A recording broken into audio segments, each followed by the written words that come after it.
Touche! Excellent. I won't make that mistake again. New York, New Jersey. All right, anyway. So what do our guys do at the quarantine stations? Okay, they manage the CDC quarantine stations where they exist and strategically lead the U.S. quarantine system with key partners. All right, so that's a great, valiant mission, right? They execute federal authority for quarantine, isolation, and communicable disease surveillance at the U.S. ports of entry. Right? Remember, this is still human-focused, but these guys may be Masters of Public Health folks, probably not, in many cases, a veterinarian or a physician, so we've got to train them. They do a pretty good job. Now, here's the scary slide. This is the one I was waiting to show. How many ports of entry are there to the United States? Wow, well over 300. Look along Canada. It's like, it's just a straight line of ports of entry. Well, I shouldn't say this is a secret, but there are a few of them that are not manned. The big yellow dots are where CDC quarantine stations are. That's where we have folks permanently stationed, with the exception of Dallas and Boston. I'm still angry about that, but Dallas and Boston are not staffed, but they are still called a CDC quarantine station. And the quarantine stations cover a large region. Who does exist at every one of these ports of entry except for the couple along Canada? Customs and Border Protection. So we really do rely on them to be our frontline eyes and ears for these issues. And they're great, really. I don't know how they keep so many regulations in their head. They've got to keep USDA, Fish and Wildlife, CDC. Everybody's rolling around in their head. You know, when we come from international places, we just bebop right through it, hand them our paper, and move on. I'm impressed, but, you know, they do the best they can. They call us when they've got a question. If an animal arrives at the border, doesn't appear healthy, they'll call the CDC quarantine station for their jurisdiction, who sometimes calls us if it's a really curious thing that they don't know how to answer. Here's an organization of the regions that the quarantine stations cover. So if you remember, that Montana border had lots and lots and lots of Canadian ports of entry. They've all got to call Seattle. So Seattle gets a lot of questions from Canada, as do Detroit and JFK. Again, like I said, Dallas and Boston are not staffed, and that's unfortunate. All right, so the CDC quarantine station staff at these centralized locations support the U.S. Customs and Border Protection at the ports of entry. This goes both ways. We support them, they support us. Our quarantine station staff will also coordinate with the other federal agencies that are involved. So USDA, Animal and Plant Health Inspection Service, so they'll call USDA if there's a question. Sometimes an animal may meet our requirements, but we may know that it doesn't meet USDA's. So we'll call USDA and say, hey guys, we've got an animal here that's not meeting your regulation. Fish and Wildlife Service, they usually end up calling us. They'll say, all right, they've met our regulations, but they don't meet CDC's. And the Food and Drug Administration, we don't get too involved with the FDA. Their regulations are very strict and straightforward and oftentimes not associated with animal importation, so we don't deal with them too much, but we do when we have to. Making entry decisions for CDC-regulated imports, when CBP calls and says, hey CDC, do I let this in or not? That's the most common relationship that occurs right there. Coordinate with CDC Import Permit Program. That's that other organization that I had mentioned, the Division of Select Agents and Toxins for bats and animal products that are not covered under the IMPACT team. The Import Permit Program is involved with issuing permits for those, and they actually do laboratory inspections on places that have imported those products. All right, finished all that. Now what's happening this year? GovDelivery is a new system for us in IMPACT. It just went live last week, so this is hot off the press.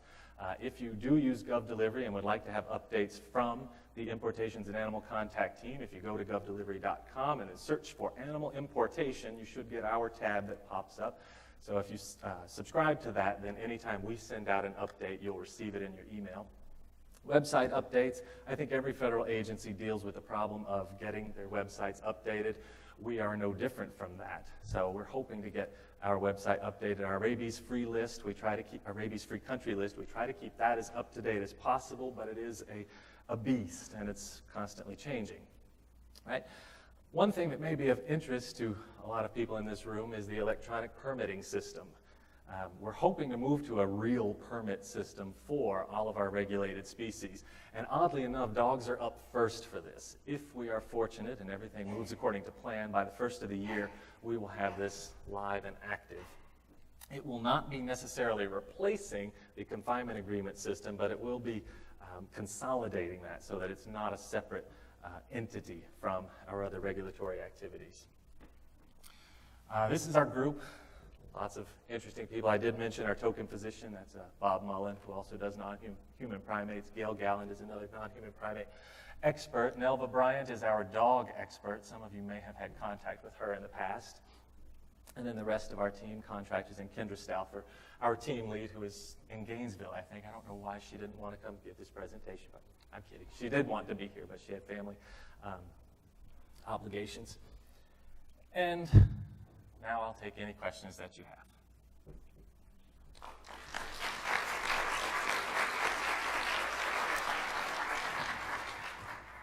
I know you spoke a lot about dog rabies and how you mentioned the cat rabies and that they really don't have to be vaccinated before they come into the United States. But as a veterinarian, I'm required to vaccinate cats and dogs annually and or Q3 years, depending on the vaccine. Right. And certainly even with one vaccine, we have to booster that vaccine at 1 year prior to going to that 3-year vaccine. My question is does the CDC have any plans to have a position statement on TNR or feral cats, simply because of all of the health issues that go along with those feral cats, toxo, hooks, rounds, everything that does have that One Health kind of synopsis with it? That's an excellent question. I wish, I really do. Our plate does not have that on it right now. What I wanted to say actually earlier when I was talking about being an executive branch, most of these things end up coming through the legislative route.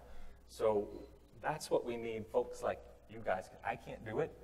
Sure. Well, I'm working on that in our area too. But and you mentioned that nobody's had any rabies vaccine. Nobody's died of rabies or been exposed. I shouldn't say been exposed. Nobody's died of rabies from a cat bite right. Since forever ago. However, 3 people, actually 4 people in my county this year have been exposed to a cat bites in 3 separate cats that were in our county this year that ended up being rabid and had to undergo PEPs. 2 years ago, we had a toddler that had to undergo PEPs, and we don't know what that's going to do to her immune system long term. So right. I do think that's something that we need to keep in mind, and I'd love to see the CDC working on as well. I 100% agree with you. Absolutely. We've got to have that data reach either the legislators, because any congressman that sends an inquiry, we have to respond to. We can't necessarily do it from the inside. It's a very weird system, as I'm still learning. But those are exactly the types of things that we need folks to pressure legislators to push on us. We need that pressure from the outside to make those things happen. I personally, on the opinion side, 100% agree with you. I wish we could spearhead those types of things from the inside. Thank you. Hi. You mentioned in your presentation that since 2003, there have been 37 documented cases of rabies in humans, 99% of which came from dog bites. No. 99% of which died. Or that's what, I'm sorry, yes. The ones that came from dog bites, what were the other sources of these rabies infections? Did they happen to come from any USDA Class C exhibitors? The reason I'm asking is because a large portion of the handling petition that was mentioned in the previous presentation was focused around rabies transmission in zoological settings. Right. So the majority of those rabies transmissions were from bats. There was also a significant portion that came from an unfortunate event where an organ transplant had occurred. An individual was infected with rabies. A 20-year-old individual seemed healthy otherwise, died. Those organs had been farmed out to several people who then died of rabies. All of the cases from dogs were foreign acquired. So it was people who had traveled to the Philippines and to other places where rabies is endemic. As far as coming from the USDA regulated species, I don't have that information. Kay might, right behind you, I'm not sure. In our line of work in CDC, we didn't go that far with trying to delineate exactly where they had come from. But the vast majority had been bats. As far as I know, they were not in settings where those animals were in a public exhibition setting. But I could be wrong on that. Again, that's probably one Kay could answer perhaps better. All right, I'll find her after the Okay. presentation. Thank you. Non-human primate importation regarding the Sanctuary Regulatory Fairness Act. Yes. Sorry. If one stares at the definition of sanctuary within the bill, since there's no accrediting group in the country that encompasses the majority of the primate sanctuaries, GFAS only holds a tiny actual portion of them. In staring at the definition, unless the secretary chooses for the certification criteria to include a degree of regulatory oversight, depending on what state and how an entity conducts their business, they could fall outside of any regulatory oversight and be importing primates. So, is there going to be an expectation perhaps that part of the secretary's certification includes some degree of regulatory oversight of these entities who are possibly going to be importing primates if this bill rolls? For CDC's purposes, we are not for supporting the bill to include sanctuaries as part of the purposes for importation of non-human primates. We'll see what happens in the next administration for how far that goes. If our hands get tied, they get tied. Because we've seen a lot of sanctuaries have huge disease and other animal welfare issues, so it's something that I know there's a lot of communities concerned about having unregulated primates coming in. I don't know if I'm at liberty to say it this way, but I'll try my best to make it sound right. If we lose our battle and the sanctuaries are allowed to import, then our stance is going to be, we're going to hold the other side of it. And it does say that the secretary has the choice, but our recommendation, I think we'll win this part of the argument because the legislators shouldn't be able to touch this part, is that those importers would be held to the same quarantine standards as all of our other importers. The problem with that is that those 31 days are the only control that CDC has. After that, we turn it over to USDA. But if the entity doesn't fall in an area where they're required to be regulated, then we're going to have no regulation. See why we're fighting it. I'm glad you are. Thank you for clarifying. Right. We'll see what happens on that one. The individual who had forwarded that bill is no longer going to be right. I love all the diplomacy. Right. We do the best we can.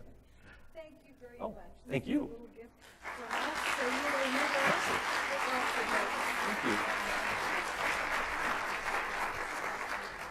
Thank you.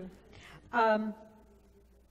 We're kind of catching up, but we would still like to have a 10-minute break, so let's be back here at 20:04. In light of this lateness, we have changed our meeting time tonight to 6:30. Give us a little more time here. Thank you. 10 minutes. Oh.